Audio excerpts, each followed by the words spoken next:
call that come through, and it kind of reminded me of your number. No, it was a phone call. No, the phone call you said last night. Like, Yeah, I'll get it. came and nobody. Back in there again. Did you come the whole time for the last time? I didn't have nothing doing very well. And so I just watched. Thank you. A lot of people say they can't see the face on it, but I can. Can you? Yeah, I saw Maybe it just has to be a certain way. Is your back injured? Huh? Is your back better? No, I'm worse. I'm going to Columbia now to finally find a doctor that'll take care of me. You know, that's willing to do some stuff. So I go back in another week or two and do some injections, and then you burn off some nerves. I gotta do something because, I mean, I can't do this. That's what my partner's getting done next week. He's having his nerves on his C3 and C4 all cauterized. Oh, okay. Oh, really? Dr. Singh here at Quincy Medical Group does it. I just couldn't get in. Anybody here to see me, and every time I tried to get into a neurosurgeon here, they would send me to the nurse practitioner, and then they come up with all kinds of different things wrong, and I've been dealing with this since last year, and progressively worse. Do you know what it is? Well, Even the doctor down there, it could be about 3 different things. That's why we start with certain shots. Because she's got tensions of her nerves, they're pinched. Like you said, it's not bad enough. That's by itself ain't bad enough to cause the pain. So that's when it's the first thing it's the hip. It's hip doctor. What he's done, cause all the pain. Well, we put the two together. I don't see how I'm pretty strong. I'm working 80 hours a week. I was on RN, and I work every day. Well, that's how it was trying to Year and a half ago. 10:30 at night. But what I don't get is they wonder what makes me wait 6 months to do anything. I don't get it. You got to jump through all the hoops. You do. And you have to have all the instructions. Everything has try to all that say. He finally discontinued my therapy. He said, you went 8 months, and he said it hasn't helped you, and it's making it worse. But I'm down in the hole like that, and you go to the Y, and then it's bad because I couldn't get out of bed. So we'll see what happens. My friend that was with you. Cherry bar. I don't remember. Larry. Oh, yeah. Good memory. Well, now my sister comes down here. Down here. What's her name? Her name is Becky Kirsch. I think she's come once a month or something. Yeah, they can come here. That's your sister. That's my sister. Did you have a brother? Bud used to come over. Our both came together. Bud. I do remember. Yeah, she just came in just a couple days ago. And we gave each other hugs and seen each other. Yeah, I told you that. Remember that place out there burned down and it's all burned up? And, Didn't think of it being good. We shared his sheep sometimes and at point lines. We were one. Bud's a little odd, but he's a good person. And he's very eccentric. And be sure when you go he got really sick at the end. My sister took care of him. And, you know. So, tell me this. So he died in Central and he kept it out there. He should have different time.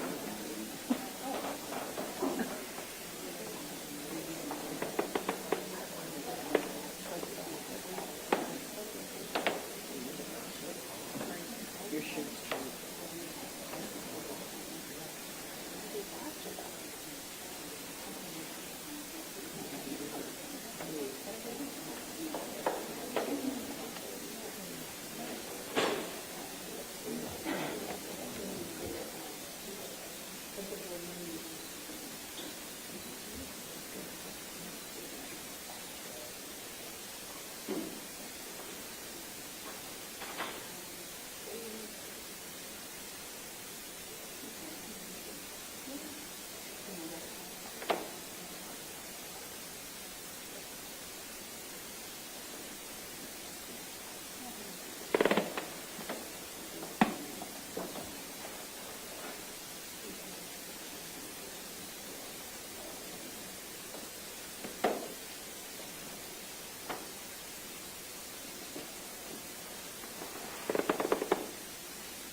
gentlemen, we are taking up 23 CF 170, People versus Timothy Bliefnick. Mr. Bliefnick appears in custody and with counsel. This case is not. People appear by Assistant State's Attorney Josh Jones and Laura Keck. And we are set today for a sentencing hearing, but before we start the sentencing hearing, we have a motion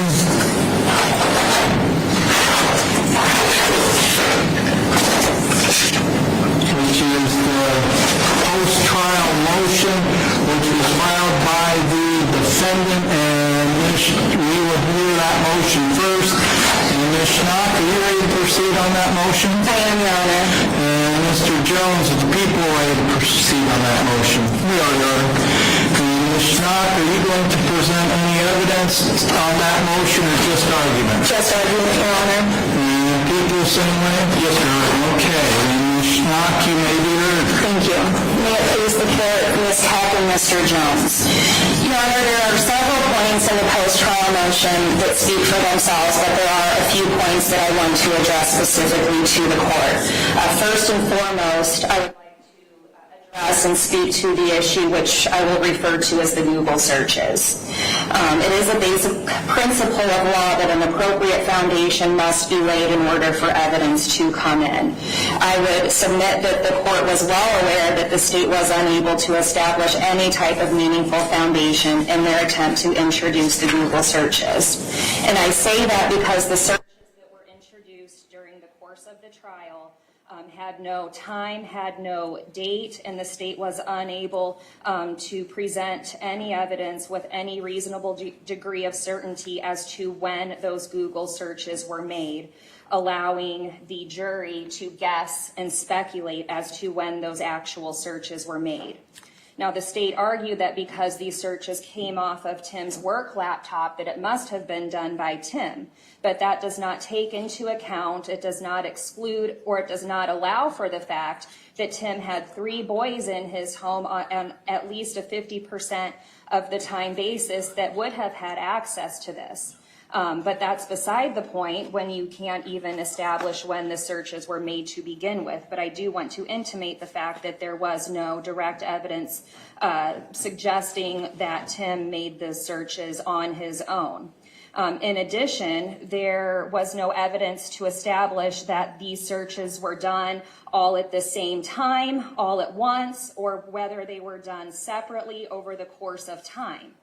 The evidence is essentially unrebutted that they were unable to show when these searches were made, who made them, and when they were done. We don't know what searches were made before these. We don't know which ones were done after these. We have absolutely no context that the state provided other than the searches that were made.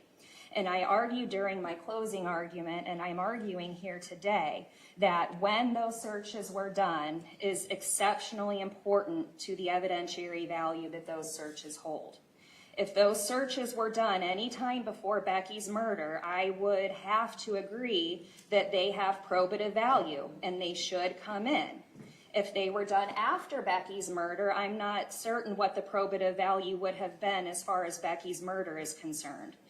The night that Becky was murdered, the police had access to Tim. They had access to Tim's father. Tim's father was attempted to be questioned by the police. Tim and Becky's co-workers were questioned by the police. Friends were questioned by the police. So it was no secret as to what happened to Becky. And if these searches were done after Becky's murder, it is just as plausible to infer that it was Tim or one of his sons looking up or seeing if the information that they could have possibly come into was true or false, given the fact that shortly after the murder, the rumor mills tend to churn.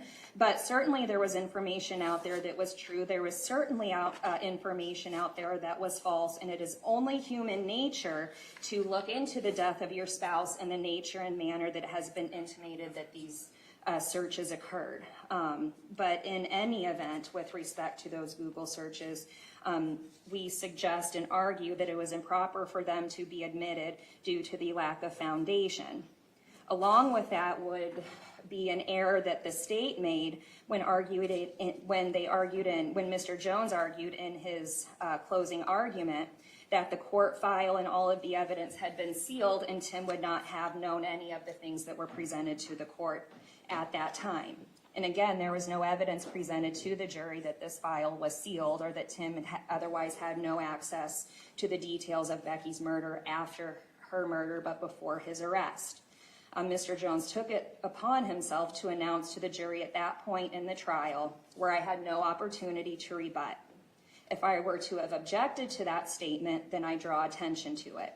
I made a judgment call and I let it go, and I hoped that the jury would follow your instructions to ignore anything or any argument that was not based upon the evidence. But that comment certainly was not based upon the evidence.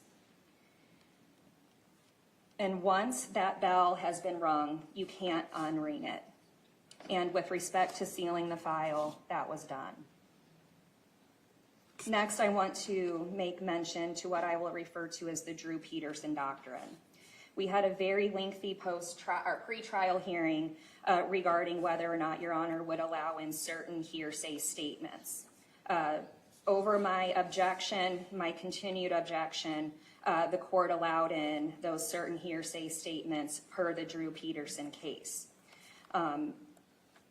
It is essentially impossible to cross-examine these statements, and definitely impossible to effectively cross-examine them when the person that you are dealing with did not make those statements. And the problem that they have with these statements is that in Peterson, the hearsay statements that were to allow in were dealing with other criminal conduct. So we intimate that the court overreached and overstepped its bounds and expanded the Drew Peterson case to a realm that it was not intended to be expanded into. So now we're in the position where we can use hearsay statements that were attributable to a civil case as opposed to a criminal case. And the concern that we have in that regard is that if the Drew Peterson case has now been expanded to a divorce case, is the next step going to be a petty traffic offense or something, a DUI or small claims? And so it is, and not to mention the fact that not only were these hearsay statements allowed in, but they were allowed into my count 8 times, time and time again, over and over and over again. I made my rulings during the pre-trial motion. I made my continuing objections during the course of trial, but nonetheless, all of those statements were allowed in, despite the fact that they are traditional hearsay statements that cannot be effectively cross-examined on and should not be allowed in due to the fact that we were not dealing with other criminal conduct, but simply a civil matter in a divorce. And if we're going to do that, I think we need to ask ourselves how far down this path we are going to allow ourselves to go in allowing hearsay statements in. Based upon the Google searches that came in without an appropriate foundation, that allowed the jury to guess. And the jury was specifically told that they could not guess and they could not speculate. Allowing those searches in allowed the jury to guess and speculate as to when those searches were done, which nobody, especially the state, could prove with any reasonable degree of certainty. Coupling that with the court's interpretation of the Drew Peterson case and allowing these hearsay statements to come in time and time and time again without being able to cross-examine the declarant was a violation of Tim's due process of his constitutional rights and his right to a fair trial. And we would specifically and respectfully request that the motion filed herein be granted and that the verdict of not guilty be entered, or in the alternative that a new trial be granted. Thank you, Ms. Schnock. And then Mr. Jones or Ms. Keck? Thank you, Your Honor.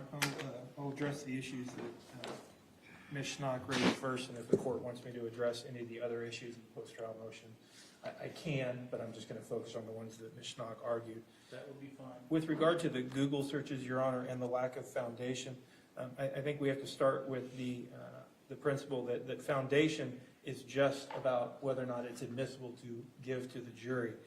Counsel's argument today goes to what weight the jury should have given to it. That's the argument we made at trial, that the foundation was appropriate because it was a laptop found in the defendant's possession that was in fact the defendant's laptop, and the searches were found on that laptop. That's the appropriate foundation. That's all we have to do for foundation. There is no case law. There is no ruling of a court where a Google search for a foundation has to have a date or timestamp on it.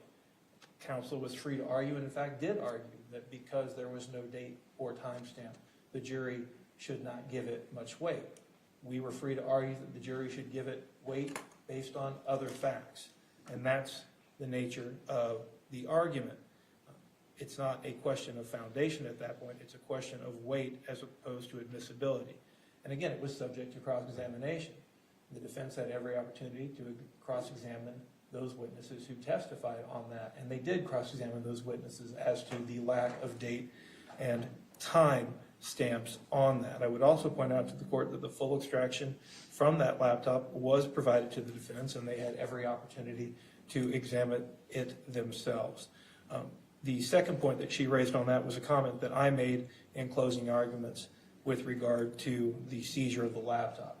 I think it's important to point out that that wasn't made in my first closing argument. That was made in rebuttal, and that was made in response to the suggestion that was raised by the defense that there was that the defendant could have been investigating his own case. He could have been investigating the murder of his spouse.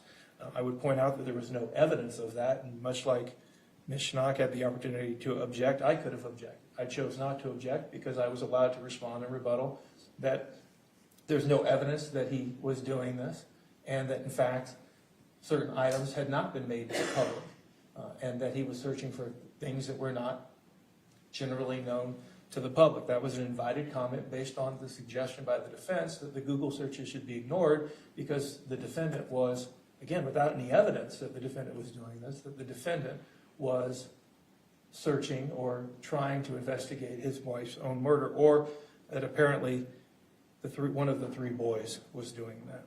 With regard to the second argument that was raised, the Drew Peterson case, I do want to point out, I think it's important to note that the testimony that was used in the Drew Peterson case to get to the murder was in fact a divorce case, just like we have here. We're not using any different evidence than what was used in the Drew Peterson case. In the Drew Peterson case, he was going through a divorce, or the divorce wasn't final yet, just like in this case. The victim in the Drew Peterson case was going to provide testimony, provide evidence in that divorce case, just like in this case that we had, and she had made statements to other people that she was scared or fearful of what was going to happen to her based on her relationship with Mr. Peterson, just like Becky made statements in this case. It's a point-for-point comparison. Really, it's so often when we're trying to argue case law, we're trying to go up or down the ladder of abstraction to make the cases similar or less similar, depending on which side of the table we're standing on. But, Your Honor, this is one of those cases where it's eerily similar. It is nearly a point-for-point exact match for the case that we had here. And finally, in regard to that Drew Peterson case, the court here was required to make specific rulings before we could even use that hearsay evidence. It's not like it was just presented to the jury. We had to show the court the basis for that, and not just the basis for the hearsay, but the court had to make a finding by a preponderance of the evidence that the defendant committed the crime first. So we're not just willy-nilly letting hearsay statements in. There were several steps. There were several layers of protection for the defendant's rights before we even got to that point. And we followed the law. The court followed the law. The court followed the rulings of the Illinois Supreme Court and what we are allowed to do under specific limited circumstances. And we did exactly that. So again, based on case law, all the claims of due process were covered. His due process rights were protected. They may not like the result, and I understand that, but the law allows it to occur in this specific instance. And the court followed that, and that's what we asked the court to do. I think that's the two issues that Ms. Schnock raised. I'll address those. If the court wants me to address anything else, I will. But that's our argument. All right, thank you, Mr. Jones. Ms. Schnock, you wish to be heard further? Yeah. Swinging back around to the Google searches, Your Honor, the state couldn't establish who and the state couldn't establish when. And when you can't establish who did it and you can't establish when they did it, then you're allowing the jury to guess when, and you're allowing the jury to guess who, and they were specifically instructed that they couldn't do that. And when you can't tell us who did something or when it was done, it should not have been admitted to begin with. Secondly, with respect to the Drew Peterson case, there is a distinct difference between this case and Mr. Peterson's case, in that in this case, on at least 8 different occasions, 8 different people came in here and said essentially the same thing, which was a complete disregard of my objection based upon the evidence being cumulative at that point. It was certainly more witnesses than was necessary to make the point. I understand that the state has their prerogative in how to present their case and how many witnesses to call and what to call them for, but and that is a distinct difference here. If you want to compare it apples to apples to Drew Peterson's case, is that in Mr. Peterson's case it was one person. In this case it was 8 different people that could not be cross-examined, basically regarding the same statements. Thank you, Ms. Schnock. The court has considered the arguments of counsel, has considered the written motion. The court will address some of these specific issues in the motion, basically which were argued by counsel. First of all, we'll take the Google searches, because that's also the basis of another objection as to the comments to the jury. As to the Google searches, there's 2 different factors that you must look at with that. First of all, whether or not the searches themselves are admissible, and the people have to lay a foundation in order to do that, to admit them into evidence. The people did that by providing that the laptop was the defendant's laptop, was in the custody of the defendant's laptop. I believe it was also password protected, which adds another layer of protection on there. So the people actually laid a foundation for the admission of those. The rest of that, since there is no date or timestamp, goes to the weight of that evidence. Not whether or not it's admissible, but what weight should be given to that evidence. Both counsel argued as to what weight should be given to that evidence, and it's the jury that gets to decide what weight to give to any particular piece of evidence, and the court cannot at this point assume or determine exactly what weight was given to that, but whatever weight was given to it, that's the jury's prerogative, and it was not error to allow or to admit that evidence because the people laid that foundation, and then the jury did what the jury decided to do with it as far as what weight to give it. We don't really know, because there isn't anything to show whether or not the jury considered that evidence or totally disregarded that evidence. So there is no error there. And then we're going to go back, because part of the defendant's argument is comments made about that information that was in the Google search. It was made in argument to the jury.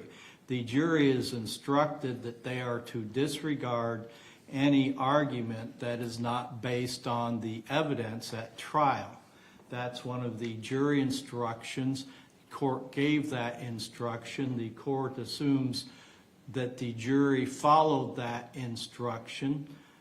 So there is no error in that argument. Should also be pointed out that that argument was made in the rebuttal, which was an answer to the argument made by the defense counsel, and those are looked at much less strenuous than the original argument. So the court finds no error in that argument, certainly none that would rise to the stature of granting a new trial or finding the defendant not guilty. Also, there was other parts of the argument that is in the written motion but not argued here that is basically of the same category, that there are comments made by prosecution that wasn't necessarily part of the evidence presented at trial. Again, the same ruling. The jury is instructed to disregard those arguments if they're not based on the evidence.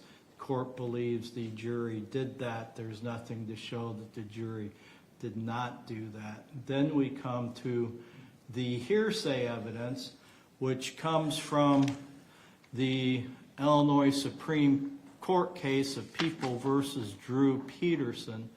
That is almost exactly the same facts that we had here, where the defendant was accused or charged of murdering his wife. They were getting ready to go through a divorce, and the Illinois Supreme Court determined that pursuant to the,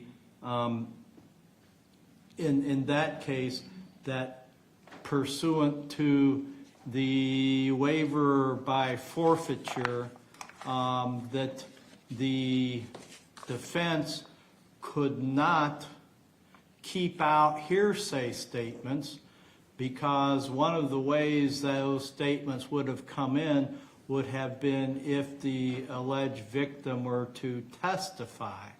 Well, because of the actions of the defendant in both cases here, where the defendant was alleged to have killed his spouse, she was unable to testify, so the doctrine of forfeiture is applied. And again, this case was almost directly on point. In fact, I think it was as close as any case that we've ever used is on point with allowing evidence in, and so the court followed that case. In fact, the court did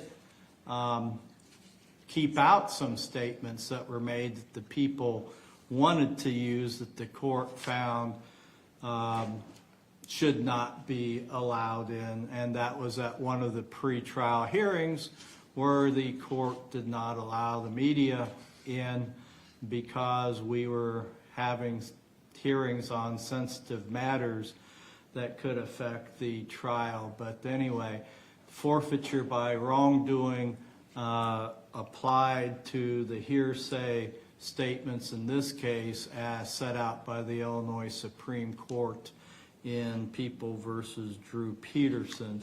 And so the court followed that case law, and the court does not believe that it was error to allow those statements. As to any other claims made by the defendant, the court does not believe that those are well-founded, and so the court has considered that motion, and the court would deny the motion. And then we will proceed to sentencing.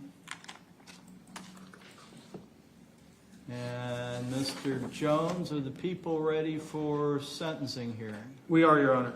And Ms. Schnock, is the defendant ready for sentencing hearing? Yes, Your Honor. The court has received a pre-sentence investigation report as well as a first addendum to the pre-sentence investigation report and a second addendum to the pre-sentence investigation report. Mr. Jones, have you received have you received those reports? Have you had a chance to review those reports, and do you have any additions, corrections, or deletions? Thank you, Your Honor. We have received that report. Ms. Keck and I have had an opportunity to review it.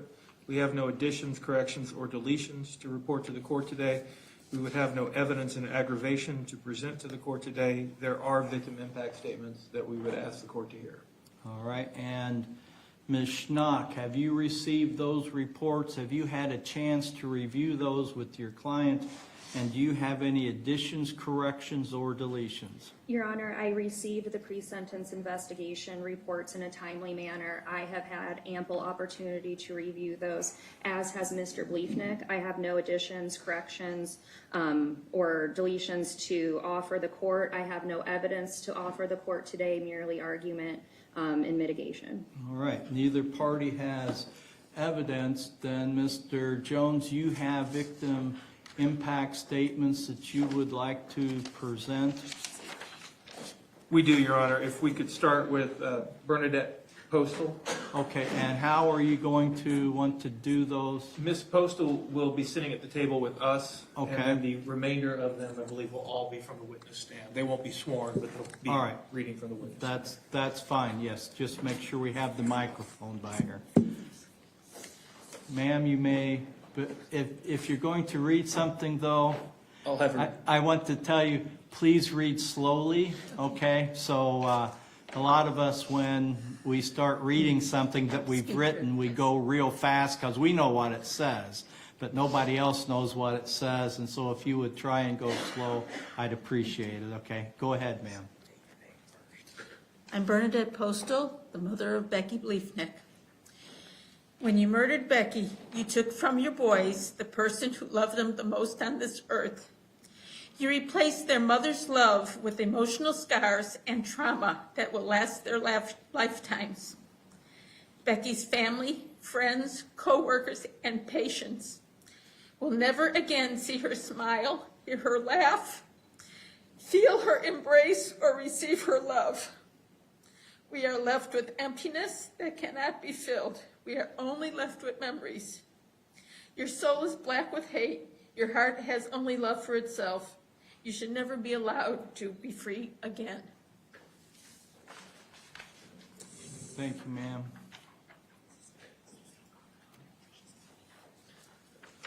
Judge, the next victim impact statement is from Suzanne Parker. It will be read by Tricia Hubbard from our office, our victim advocate.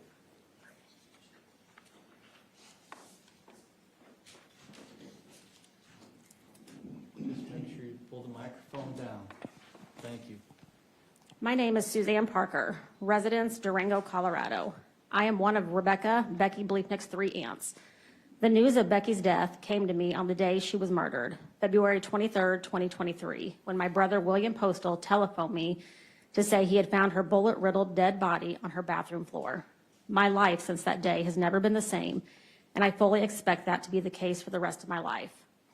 Since that day, I have had no more than a few full nights of sleep, often instead lying awake, mourning all that was taken away from Becky and all the suffering her murderer's cruel and unconscionable actions have taken from all of us who knew and loved Becky, most particularly her 3 little boys, her parents, and her only sister.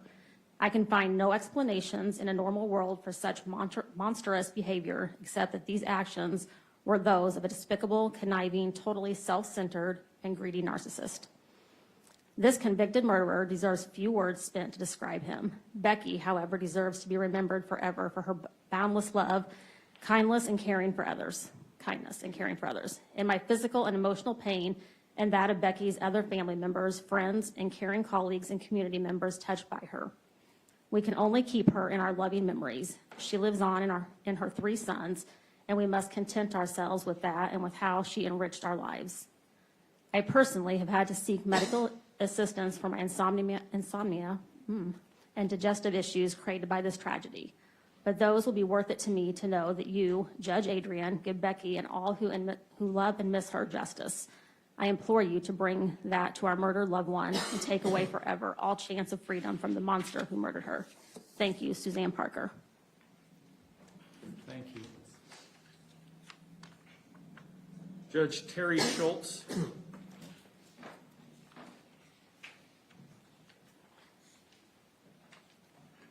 Ma'am, if you'll come up around here, have a seat in the chair.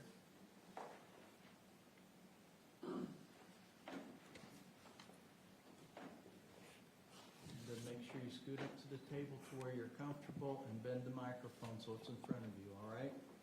Okay. You may proceed. Tim, I was at your wedding rehearsal when you and your family proclaimed to all those present how much Becky was loved and welcomed, that it was a blessing to have such a wonderful and kind person as the newest member of the Bliefnick family. She couldn't have been placed on a higher pedestal that night. Everyone who was there would remember. I was there the next day at St. Francis Church when you held Becky's hand and looked into her eyes and proclaimed before God your love for her and your dedication to her. Remember, love and honor, better or worse, cherish. To accept children lovingly from God and bring them up in the faith of Jesus Christ. But that was not the only time you made empty promises before God and before Becky and before all the other witnesses of family and friends. Once again, standing before God during the baptism of each new son, not only did you vow to reject Satan and all his works and all his empty promises, you promised to follow the covenant that was made for you at your baptism, to proclaim the works of God in word and deed, to serve following the example of Jesus Christ, to live that example for Deacon and Grayson and Arlen. Divorce happens, marriages end, love of a spouse wanes. But the bond you created as a parent never ends. The commitment you made as a parent demands that you continue to cherish and respect your vow to your children, showing that example of love and forgiveness to your children. On February 23rd, your actions spoke to your true self, to the lie that you had been living. On that day, you proved that you didn't reject Satan, but embraced him. You once again looked into Becky's eyes, but instead of holding her hand, you shot 14 bullets into her body, and you left her dying on the floor like a wounded animal, the mother of your sons. The woman who you no longer loved as a spouse, but who you, in your divorce proceedings, you agreed to respect as your co-parent, so your boys could grow up learning the lessons of compromise, open-mindedness, and forgiveness, so they could witness courage during difficult times. Instead, they now see a coward for a father, an example of raw evil. You can never again profess love for your sons, having taken so calculatingly and callously the mom they so desperately need to provide the gentle touch that says, everything will be okay. Or the mom whose loving embrace says, you are my son, and I love you with all my heart. Or the mom who would laugh with them at their silly jokes and should be there to support them in all their moments of childhood and adolescence. The mom who should be there at their side when they're sick and who cries with them when they're hurting. But you made sure that they will never again experience any of those moments with their mom. Becky's days of living in fear have ended. She's the one person now at peace. But for each day that Deacon, Grayson, and Arlen will wake up missing their mom, for each day that Bernie, Bill, Sarah, and countless family members and friends who will feel the loss of someone they loved and longed to have back in their life, for each of those days, may you spend in a prison cell alone. But even then, your punishment will not be nearly as agonizing and painful as the death sentence you forced upon Becky. And for what?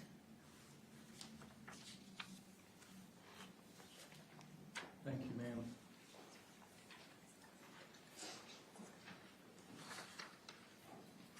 Next statement, Your Honor, will be read by Chris Schultz on behalf of Lauren Schultz.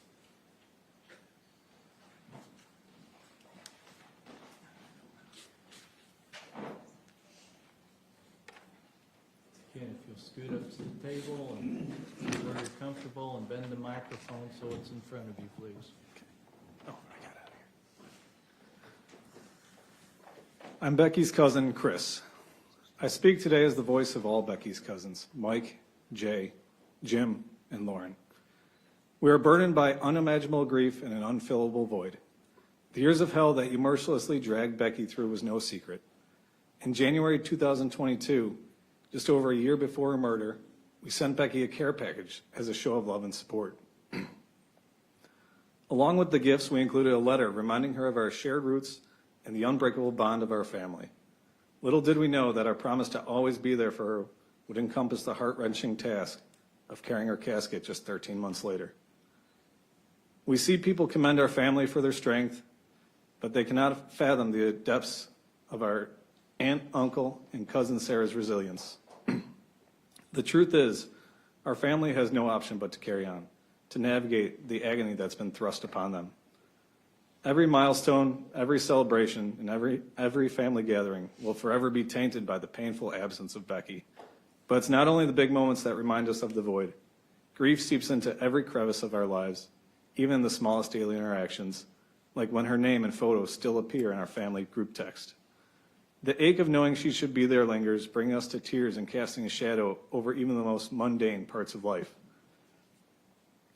Our lives are forever altered, scarred by the knowledge that someone we cherish was taken from us so violently and senselessly. We will never again hear her infectious laughter, embrace her in the moments of joy, or watch her thrive in the personal and professional roles she was born to fill. A lot has been said in this courtroom about the way Becky died, but to begin to understand the impact of this crime, we must also acknowledge the way Becky lived. Becky was the light, a deeply kind soul that radiated through her voice, unmistakable laugh, and countless good deeds. Simply put, Becky was a good person. Becky provided the most brilliant light for 41 years to her children, her family, her patients, and her friends. The weight of the crime committed against Becky and all those who love her cannot be measured, and no punishment can truly equate to the magnitude of our loss. Tim, any accomplishments you have already been erased. You will sit in prison and you will be forgotten. Even to hold hate for you would be a waste. We ask this court to impose on you a punishment fitting of the crime you've committed, to extinguish the light of freedom from your life for as long as you shall live, so that you may never again be allowed to absorb the light of anyone else with the endless darkness of your soul. Thank you. Thank you.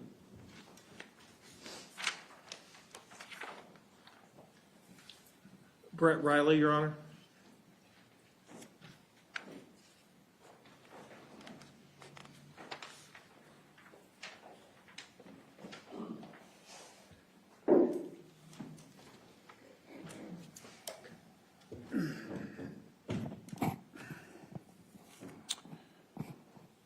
Judge Adrian, everyone in the courtroom, I'm Becky's brother-in-law, Sarah's husband, Brett Riley. There are no words in any language that could accurately reflect the unfathomable impact that your heinous actions have caused, Tim.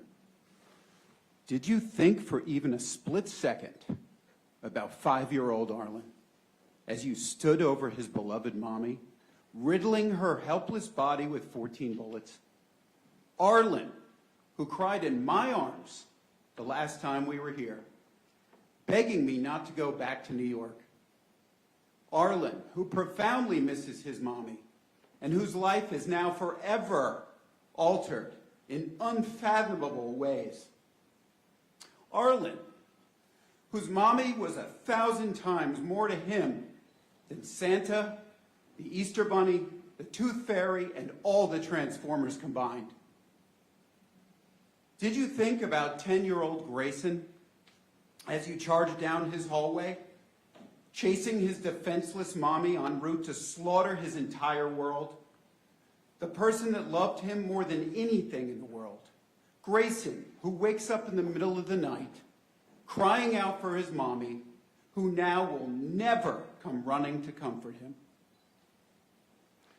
Did you think about 12-year-old Deacon as you broke through his window with a crowbar, climbed into his bedroom on your way to murder his mommy, his first love, his loudest cheerleader at all of his ball games? the one person on earth that put the time in for him and his brothers, really put the time in.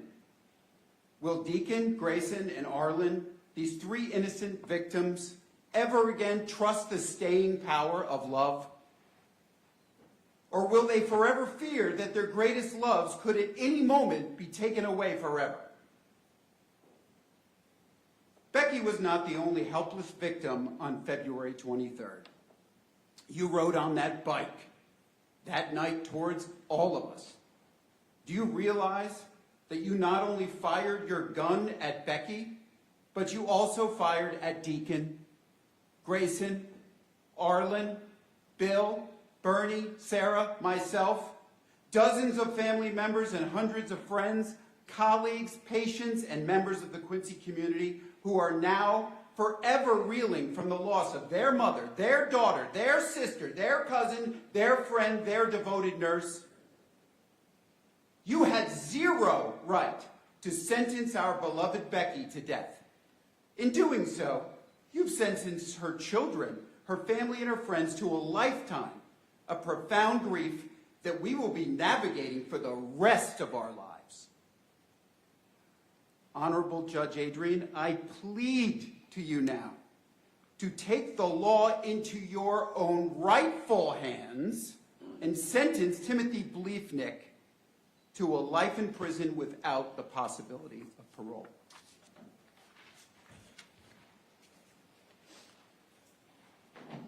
Finally, Your Honor, Sarah Riley.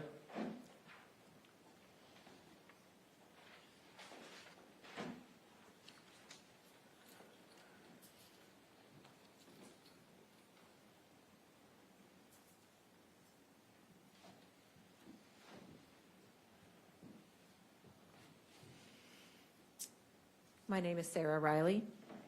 I'm Becky's only sister. Becky's death was gruesome, painful, and senseless. You wanted her to suffer. You probably wanted all who loved her to suffer. And if that is the case, you succeeded. Losing Becky in any other way, infection, cancer, or a car accident, would have been tragic, heartbreaking, and agonizing. But this, imagining her fear, imagining her begging for her life, begging for her children, imagining her there, lying on the floor of her bathroom, paralyzed, struggling to breathe, and bleeding from 14 bullet wounds, praying to God in her last moments of consciousness to keep Deacon, Grayson, and Arlen safe from you. It's all unbearable. It is an invisible noose strangling our souls, manifesting in my own physical pain and emotional anguish. It is moments of crying so hard I throw up and waking up sweating from nightmares. It is the anger I feel leaving my daughter's room after she wakes up from a panic attack at night, scared because of you, that an intruder will break into our own home. Scared that she is no longer safe. It is the tears streaming down my face every time a memory pops into my head. In every photo I see, Becky is so full of life. Every video of her laugh makes me forget for a moment, makes me foolishly hope for a moment that I will wake up from this reality, a reality that is so impossible to accept. She was my only sister, my best friend. I loved her and continue to still love her with every ounce of my being. She is irreplaceable.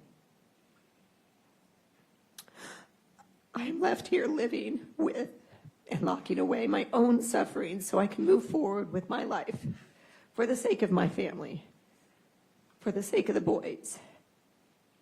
Because Becky would not want our pain to give you any further satisfaction. But your cruelty goes well beyond just impacting me. You have ripped Becky away from my parents, the same people that welcomed you into our family, the same people you once called Mom and Dad, the same people you called on February 23rd, knowing Becky was already dead, feigning concern that she had not shown up to pick up the boys. You purposely orchestrated Dad discovering her body. Was it to punish him more? Or was it just easier for you? Either way, it shows the depth of your cruelty. How many times did you practice your reaction, knowing they would soon call to tell you that she was dead? It is a parent's worst nightmare to suffer the death of their child. But there is no greater torture on earth to know that their child was violently executed by the man that she married, the monster she was trying to escape for 2.5 years. But no matter how much your actions impact us, the most grievous crime to those left living is the impact of Becky's murder on Deacon, Grayson, and Arlen. There is no more selfish act than to rob a child of his mother. And Becky was no ordinary mother. She loved those boys fiercely, and her love was evident in all her actions and sacrifices for them.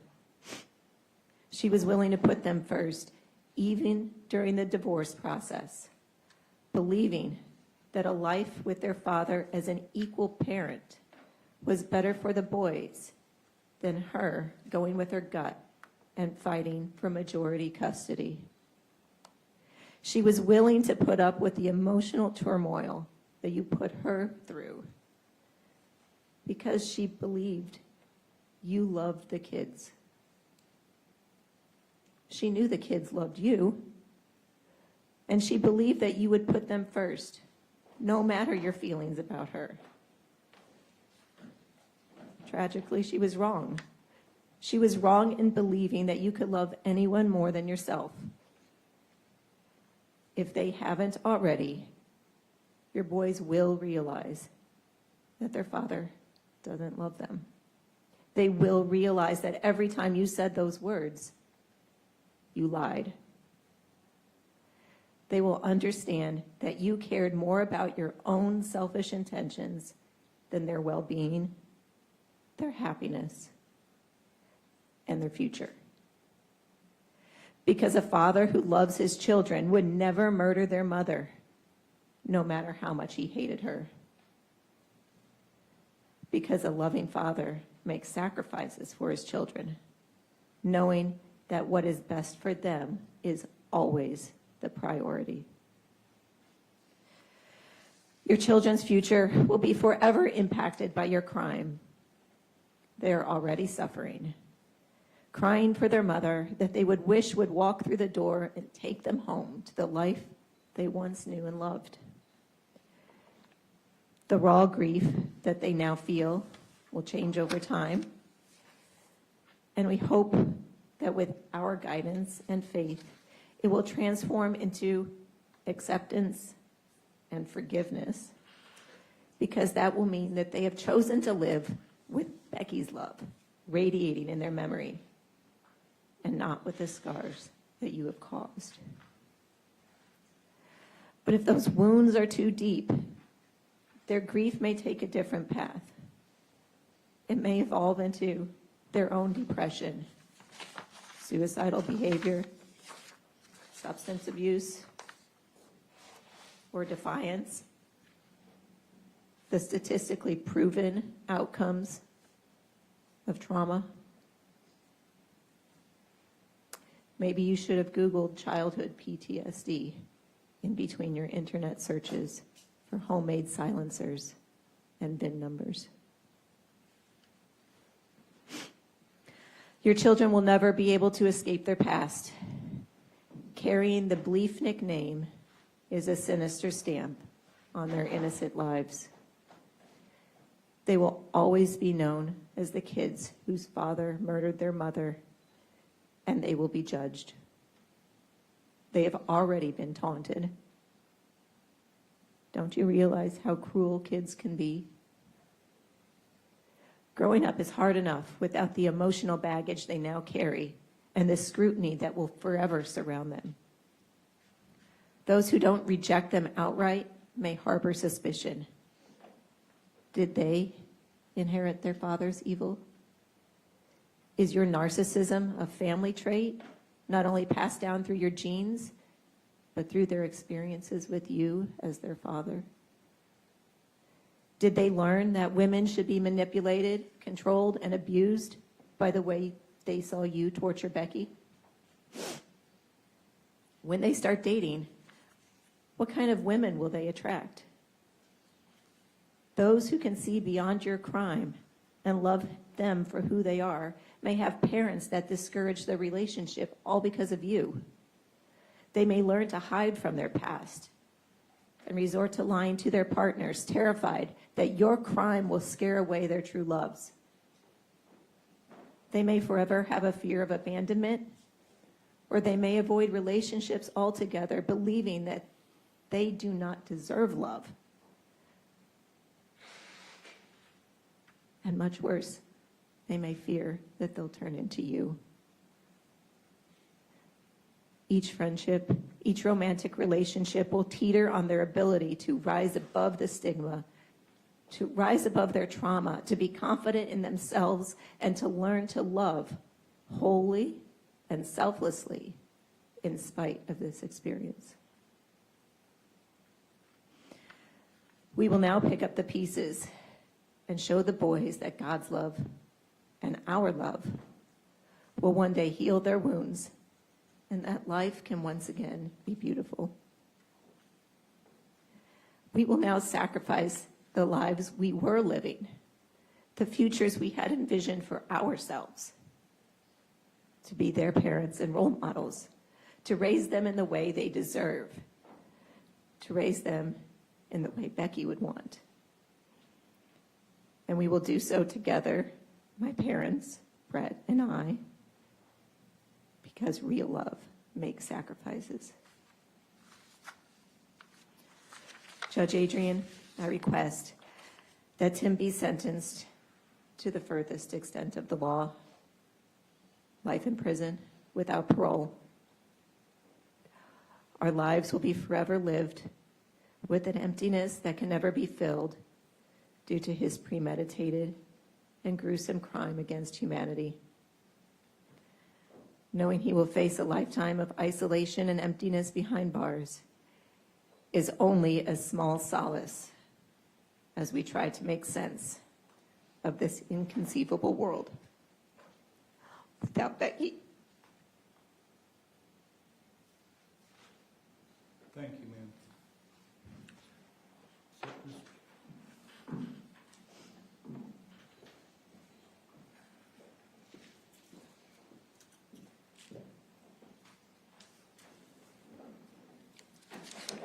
Mr. Jones, if that is it, then you may be heard in argument. Thank you, Your Honor. May it please the court, counsel. Judge, I'll start with some basic housekeeping that we need to clear up. He's been convicted of 2 counts of murder and 1 count of home invasion. Those 3 counts should all merge into one sentence today. We won't be asking for separate sentences on each of those, and the order today would reflect that. Also, so we're all on the same page, the sentence for first-degree murder in the state of Illinois is 20 to 60 years. It would be served at 100%. So in other words, there is no day-for-day credit or 75% credit. Whatever sentence the court imposes, he must serve 100% of it. Additionally, because the jury specifically found by statute and by verdict that the defendant used a firearm in the course of committing the crime, there is an additional penalty of 25 years up to natural life. The 25 years is the minimum that the court can impose, but the court has the discretion to impose up to a natural life sentence in addition to the 20 to 60 years that is imposed for first-degree murder. And that's the framework of the argument that I want to talk to the court about. Your Honor, in figuring out what I was going to say today, wasn't really sure. I thought about talking about Becky. I didn't really know her, but I've gotten to know her family very well for the past 6 months. I thought about talking about what kind of person she was, because for the last 6 months, we've been focused on the defendant and the defendant's rights and the things that are important to the trial. I know that it's frustrating to Becky's family. We've had to keep them in the dark about the facts of the case. We've had to not tell them things that they've wanted to know. They've had to ask us questions, and time again, the response to that question was, we can't tell you. I can't imagine how frustrating that's been to Becky's family, to be kept in the dark, to be told that we can't tell you things that we want to tell you because of our job, because we're trying to do the right thing by the defendant. We're trying to protect his rights when their sister, their daughter, their cousin was taken from them. That's not fair to them, but that's how the system is supposed to work. I thought about talking about Becky, but honestly, Your Honor, the words of her family are more powerful than anything I could ever say. And I came to the conclusion it doesn't really matter what I say. I'm not going to talk about Becky today. They've done that more powerfully than anything I can say. But what I do want to talk about, Your Honor, is the nature of this crime. We've seen, Your Honor, lots of different murders. We deal sometimes with the worst aspects of humanity. That's our job. That's your job as a judge. We've seen people come through this courtroom that have done violent, heinous, terrible crimes. But this wasn't a murder over a drug deal gone bad. This wasn't a bar fight. Hell, Your Honor, this wasn't a fight at all. This was an execution. This was a person who hunted and stalked his victim for days. For days. Who planned the murder, the execution, for days and for weeks. Who practiced the execution. Who had an opportunity after opportunity after opportunity to realize what he was about to do and turn away from it. Every time he rode that bike to the house, he could have decided, you know what, this isn't the right thing. And he didn't. Every night when he got home, he could have said, man, I am really glad I didn't go any further. But he didn't. No, every time he went a little bit further. He had so many opportunities to stop and choose to do the right thing, but he didn't. This was an execution that occurred while Becky was in her own home. The fear and the terror that she experienced in the last moments of her life as she held that door shut and as the defendant kicked it in, knocking the phone from her hand, and then she ran to the bathroom and she turned around and she heard a gunshot and she felt the pain of that bullet entering her body, paralyzing her from the waist down. She wasn't dead yet. And she fell to the ground. And then the defendant stood over her and he emptied the clip. He shot her 14 times, Your Honor. 14 times. The woman that at one point he had promised to love, he shot her 14 times. And he shot her at a time that at the very moment she was lying there slowly dying to death, slowly dying, bleeding to death, her 3 boys were asleep in his very own house. Your Honor, nothing I can say here today can replace the words of Becky's friends and family and loved ones.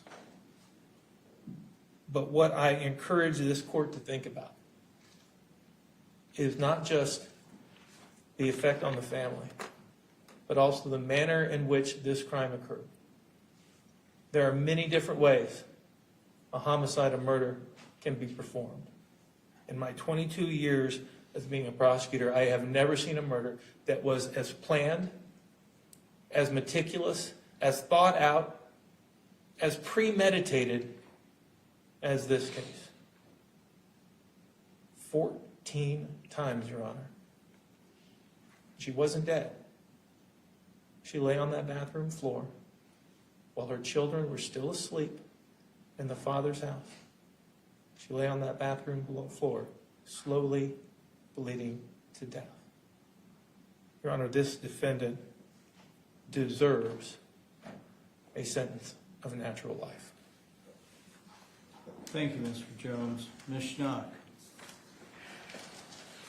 Your Honor, today's hearing and your consideration doesn't stop at the nature of the offense. I have not seen, nor do I believe will I ever see, a nice or decent murder. It is our position today, Your Honor, that the law is designed to punish those with life without parole only for the worst of the worst. As I said, there's no such thing as a good murderer. But if you look at the life Tim lived prior to February 23rd, I believe that Tim should be given credit where the law allows credit to be due. Tim obtained an education, a college education. I would be proud if my son obtained a college education like Tim did. He was fully and gainfully employed. I would be proud if my son were fully and gainfully employed. He was supporting his children financially, emotionally, and physically. I would be proud if my son turned into such a man. I would be proud if my son were a youth football coach and coached his sons like Tim did. I would be proud if my son turned into the man that would drop everything on a dime and dress up as the Grinch and show up at school for a holiday party. I would be proud to call my son a man like Tim was prior to February 23rd of 2023. Would I be proud if my son was sitting in this chair today? Absolutely not. But I would hope, for his sake, as I hope today, that credit would be given for the life that Tim lived prior to February 23rd of 23. He had done virtually everything that he was expected of him to his fullest abilities, whether that was in the classroom or on the football field or in the recycling facility. He lived his life as an upstanding member of society and lived his life the way that I believe we would all be proud for our children to live their lives. Being educated, going to church, raising your children in a faith-based lifestyle. He was doing all of those things prior to February 23rd. He has no prior criminal record, which is something that the court has to consider. He is not a habitual offender. He is not a career criminal that normally sits before the court in these sorts of circumstances. And the court cannot ignore the things that Tim has done in his life that were positive. The court needs to consider that, and I believe has to consider that. That does not make any of this right. That is not meant to be an excuse, but it is a fact. And it is a fact that should be considered by the court. And it is our position that a sentence in this matter of leniency, giving Tim hope that he could be released from prison one day, giving Tim hope that he could have freedom one day, giving Tim hope that one day he could be fully employed again, that he could support his children again, that he could go to church again, that he could be a productive member of society again. Today doesn't stop at the nature of the offense, and in any sentence that the court fashions, Your Honor, again, I would submit that life without parole should be reserved for the worst of the worst, and Tim is not the worst of the worst. I think most of us in the community have seen the worst of the worst in the past month or so, and that certainly isn't Tim. He's lived his life fully. He's lived his life as expected up until February 23rd. And I would respectfully request on Tim's behalf and on his family's behalf that leniency be given and that he be given credit, and the court should take into consideration the way Tim lived his life and the way that he conducted himself prior to February 23rd and prior to Becky's murder. Thank you. Thank you, Ms. Schott. Mr. Jones. Thank you, Your Honor.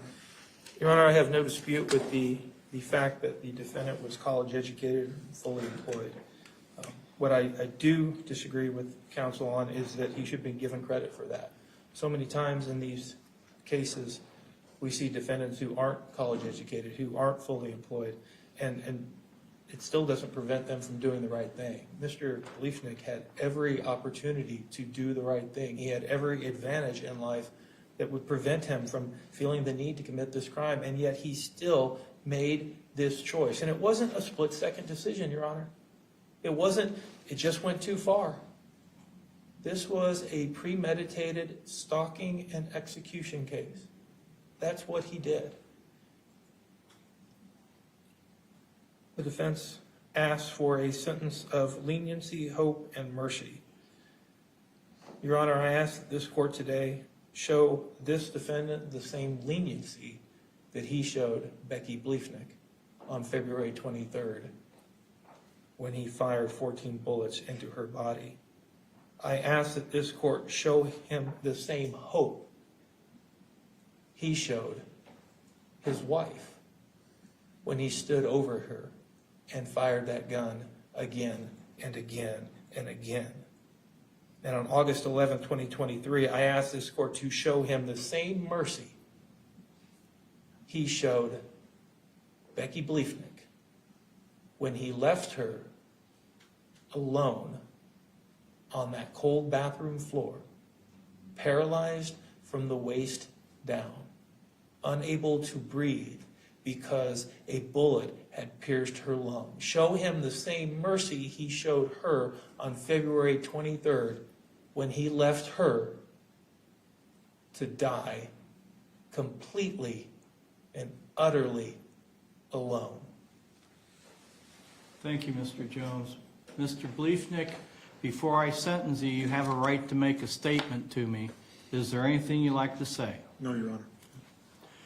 The court has considered the pre-sentence investigation report, has considered the addendums thereto, has considered the victim impact statements that were given in court, has considered each and every factor in aggravation and mitigation, and the arguments of counsel that were made here today. Mr. Bliefnick, you researched this murder, you planned this murder, you practiced this murder, you broke into her house, and you shot her 1, 2, 3, 4, 5, 6, 7, 8, 9, 10, 11, 12, 13, 14 times. I don't know how long it took you to do that.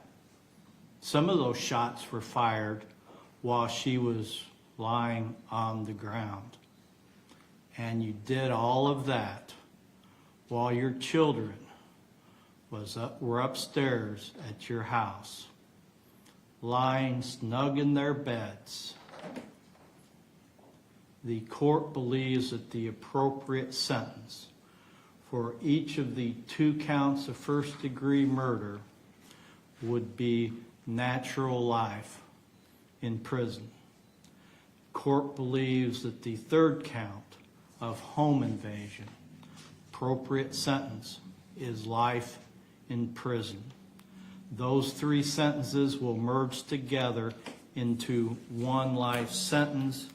And then, Mr. Bliefnick, I need to give you your appeal rights. You have the right to appeal the finding of guilty and the sentence that has been imposed. The right to appeal the judgment of conviction, excluding the sentence imposed, will be preserved only if a notice of appeal is filed in the trial court within 30 days from today's date.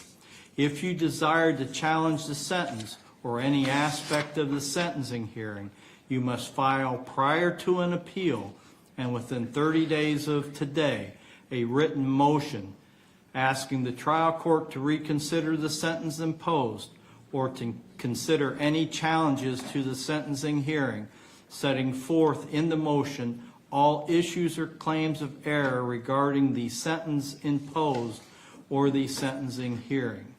If you are indigent, a copy of the transcript of the proceedings of the trial and sentencing hearing will be provided, and an attorney will be appointed to assist you in the appeal or the motion to reconsider the sentence. You also have the right to ask the clerk of the court to prepare and file a notice of that appeal. You must set forth in your motions all issues or claims of error regarding the sentence imposed or the sentencing hearing. Any issue or claim of error regarding the sentence imposed or the sentencing hearing not raised in the written motion shall be deemed waived. An appeal must be filed within 30 days of sentencing, or if a motion to reconsider the sentence has been filed and denied within 30 days of the denial of the motion, or you will lose your right to appeal. If it is your desire to file a motion to reconsider the sentence, do not file a notice of appeal until after the motion is decided. Under Supreme Court Rule 606, if a timely motion to reconsider is filed, any notice of appeal filed before or after the motion will be stricken. Mr. Bliefnick, do you understand your appeal rights? Yes, Your Honor. Your Honor, I would ask that Mr. Bliefnick be declared indigent and that the matter be referred to the appellate defender's office. The court will do that, and the court will sign an order appointing the appellate defender to represent the defendant. Thank you.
John, please rise.